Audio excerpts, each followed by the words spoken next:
There we go. Yeah. Oh, welcome to the NFL, Drake Maye. Yes, welcome to the NFL, Drake Maye. Here we go. 2 to Get 6 him up and going. 2 to 6 plays out enough. Whew. Man. That Pats +7 that I bet 3 days ago, oh, my God, is that looking good right now? Oh, am I feeling good about that this weekend? They're going to compete. They're going to make plays. Drake Maye is the starting quarterback for the New England Patriots. If you've been listening to the show since Sunday, you know that we were pretty confident this was headed in this direction. We were feeling as if this would happen. We put Mike Reese under that light bulb yesterday under interrogation and said, if you got to put money on this, where's it going? And he said he'd put his money on Drake Maye being the starter.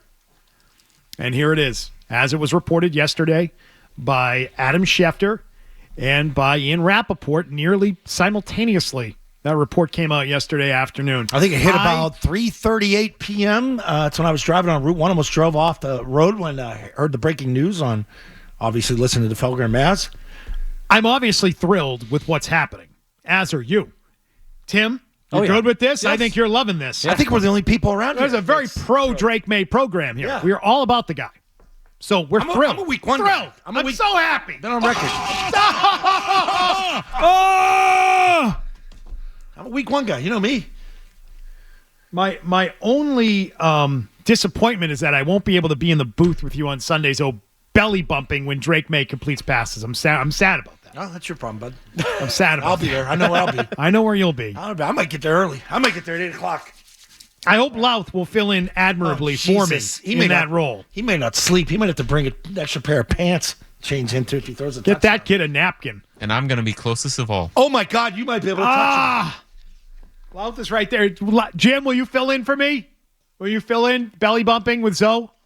Oh, yeah. When Drake Maye does big things? Thank you. Just run right down there. And I might take Louth's iPad, throw it out the booth. Just throw it to everybody. Double high five belly bump. That's what we like to do. That's what we like to do. And we'll be able to do it in future weeks. Yeah, we saw it. We felt it. We felt it in August. We were not going to work, but oh boy. Are we happy about this? Oh, welcome to the NFL, Drake Maye. Oh, my guy. Number 10. Going to straighten out number 10 in the history of the New England Patriots. Drake Maye just dropped a dime in the bucket. Wait for that on Sunday. All kinds of dime pieces out there on Sunday. I'll have to incorporate that, a dime in the bucket. Incorporate that into the broadcast. I'm so excited just to see this kid play because I think he's really good. I'm so excited that they'll be able to compete more than they have. I'm so excited that the offense will be better. He may not be great on Sunday, but you're going to be enjoying yourself watching him play. And this is the beginning of watching the forward pass. And because I'm an a-hole, real thing. Because I'm an a-hole, I'm also going to be there with my cup to collect all the tears of the anti-play Drake Maye crowd. Oh, they're out there. I'm going to be there just to watch them drip off their faces as they have to watch Drake Maye on Sunday. I know this is unsettling for a lot of people. He might get hit. They might see him get hit. That thought it would be unconscionable to play Drake Maye behind this line. Oh, you crybabies. Where are you at today? I want to hear from you. I also want to hear you all go after the team and after Gerard Mayo. I want you to call Mayo an idiot. I want you to call the front office a bunch of morons. I want you to go all the way to the top and say the owner is wrong. I want you to go after all of them. That's fair is fair. I'm loving all of them today. You're all wonderful. Kudos. For a moment. For the decision itself. How they went about doing it, though. Head coach might be really, really, really pissed off. This is a sloppy mess, how this happened. But the fact that it happened has me thrilled. Players weren't in the building yesterday. We were down there. Yes. Some guys weren't getting treatment. There was no team meeting yesterday. And I know Gerard's really big on, obviously, going back to August when he had to announce Brissett as a starter. He had to come back in because he had to talk to the team first. And he had that 90-second press conference. And I know he wanted to talk to the team on Wednesday. And I bet he was pretty pissed off when his thing hit yesterday. So given that it was an off day, the players were not required to be there. Plenty of them were. I can tell you that. Well, half the team's hurt, so they're all in for treatment. The team was pretty much there. If you took a glance at the players' parking lot yesterday. It's about half full. What time did you get there? Oh, I got there at 7:30. Okay, so I got there at 9:40. Yeah. And it was pretty full. Yeah. So there was a lot of guys in the building yesterday. Yeah. And I think that's good. That's a good sign when you have guys that are in the building when they don't have to be in the building. You should be in the building. So I know that there were plenty of guys there yesterday, but I'm sure that announcement was not done The entire team was not aware that Drake Maye was going to be the guy when they announced it, leaked it to Schefter and Rappaport yesterday. So who leaked it? Who made that call to those two guys? I think like any of these goes higher up, right? To me. I don't think it was the coach. No, not at all. I don't think it was football. So that includes or I don't know. the front office or no? It could be your GM. It could be your owners. You got two options here. You have a GM that doesn't like the plan and undermined his head coach. I feel like that would be a bit of a stretch. I don't feel like a GM wants to do that. No, those two should be on the same page for their own job security. Or it could be an owner that wants people excited for his team and treats information with league partners, broadcast partners, ESPN and NFL Network being the two main ones, the league-owned media entity and the biggest sort of partnership with the league and ESPN in terms of news and coverage of the league. They treat it as currency. They treat it for favors, and they trade it for favors, I should say, and that's what they did. So as much as I would like to say that starting Drake Maye is Gerard Mayo taking over his team and saying, the hell with you, Elliott, the hell with you, Alex Van Pelt. Enough. The kid's playing, I've seen enough. I also think someone just pulled a power play on the head coach and put out the news before you could even have a meeting with the team.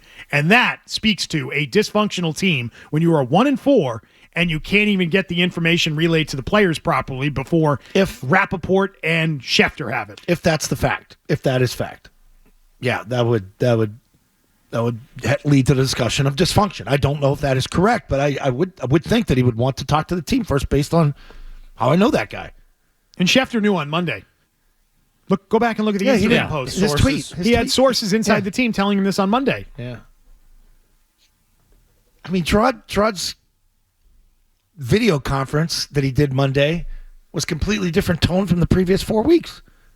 Like, that told you enough right there without saying it. Yeah, talk to the coaches. We were watching film. Oh, you watched the film. It was a 1 o'clock game. You watched that film 3 times. You've seen it. How useless is that, putting it out yesterday as opposed to within the next couple of hours? What is the point of that? What do you mean? Why the jump? Why do you have to feed that to Schefter and Rap Sheet?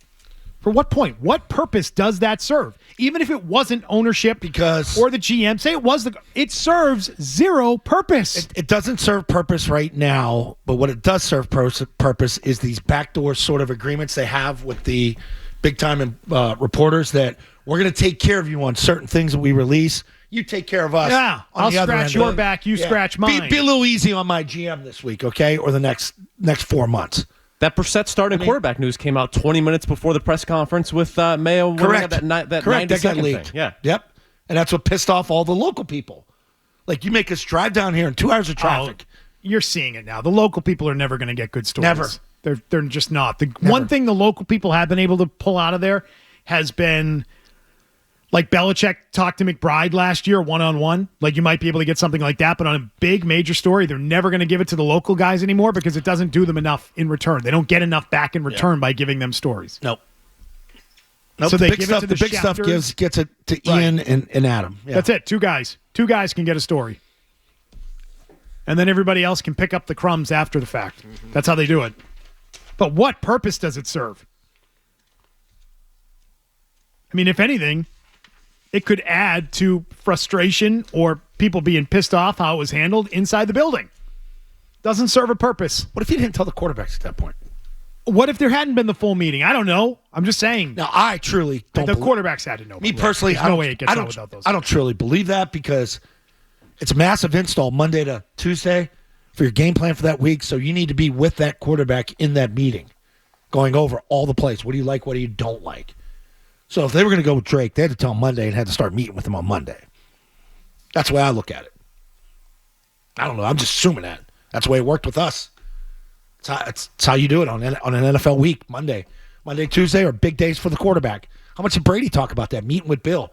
We'll go in, start with the game plan. Then we go to Charlie. Then we go to Josh. Then we go to Billy. Monday and Tuesday were quarterback days. Quarterbacks don't get days off. You don't. That's for the linemen. Price of tickets definitely went up for Sunday. Did they not? Did they? Oh, baby. Let's go.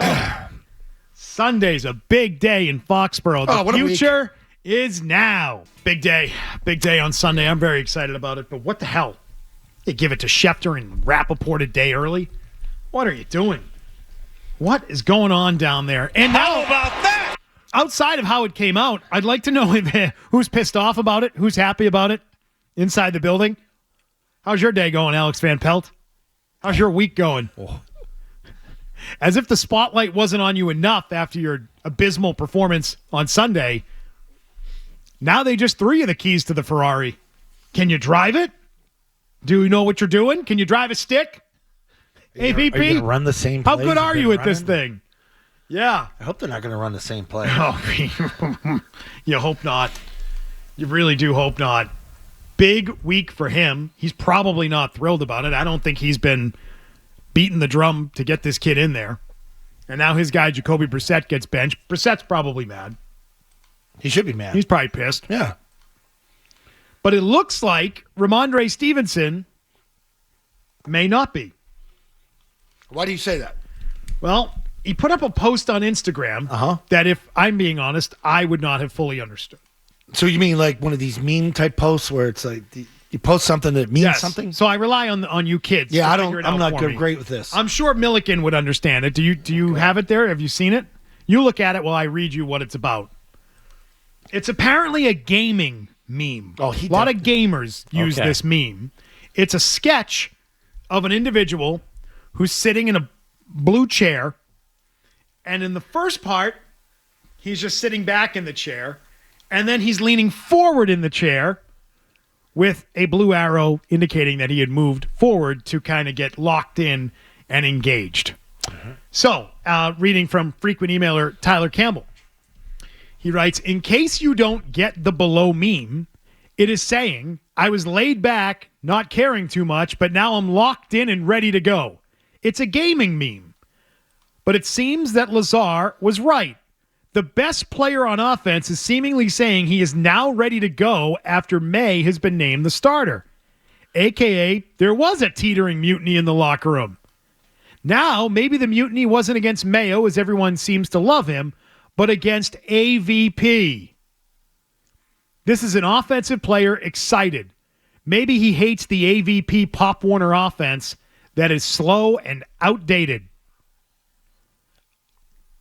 That's what he said. He also seems to believe that I call more exotic plays for third graders.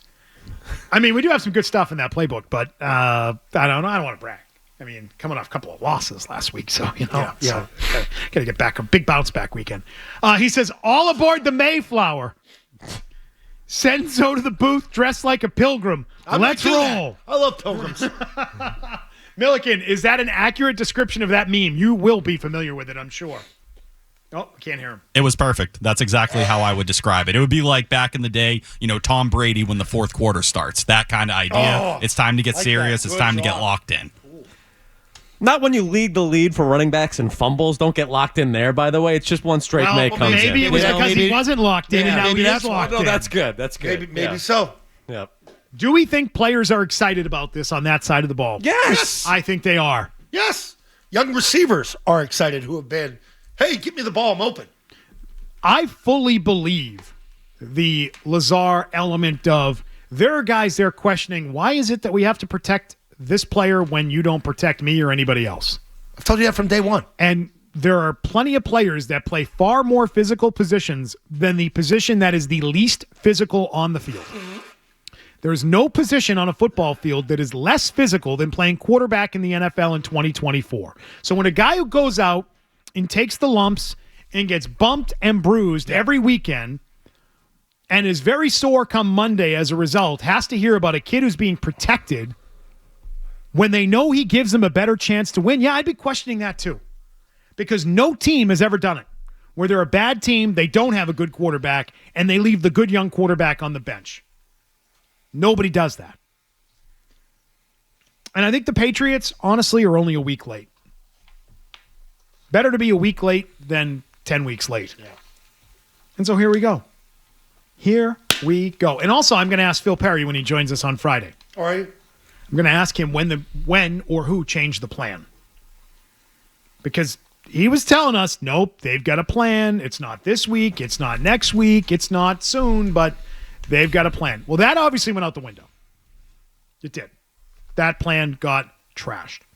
I think it's pretty thrown obvious in the what the bucket. plan. The plan is this bubble of games here where you should be competitive on paper. So I would say whose plan was that, and who came in and said, no, F your plan, we're starting him. And I think that was the head coach. I think it's Gerard Mayo. I think Mayo has been on the side of starting the kid earlier the entire year, which is why he let it out of the bag at the end of training camp. Yeah, Jim. That this kid had outperformed Jacoby Brissett, that he has been wishy-washy at times on who's been the better quarterback. That was more in August than it has been since the season started. But I think that he's been one of the guys who wants the kid to play and has been battling back against his own offensive coordinator and his own front office. I'm big on sideline operation. And I try and watch a lot of that during the broadcast. And Louth helps me for the home games and that because he's watching things while I'm watching the game.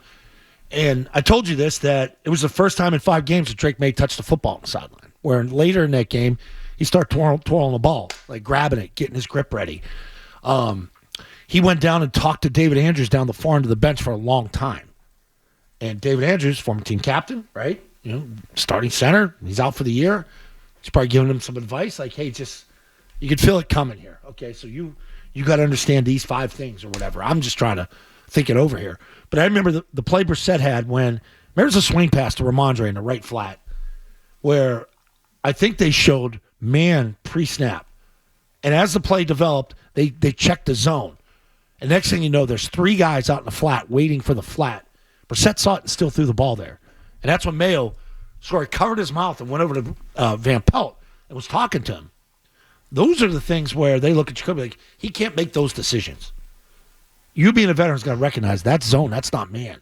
And I think the killer, too, was throw it to Hunter Henry at the end of the game. Mm-hmm. I said before the snap, it's a 17-second runoff you need.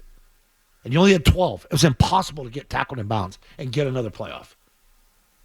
So I think there were those little things like that.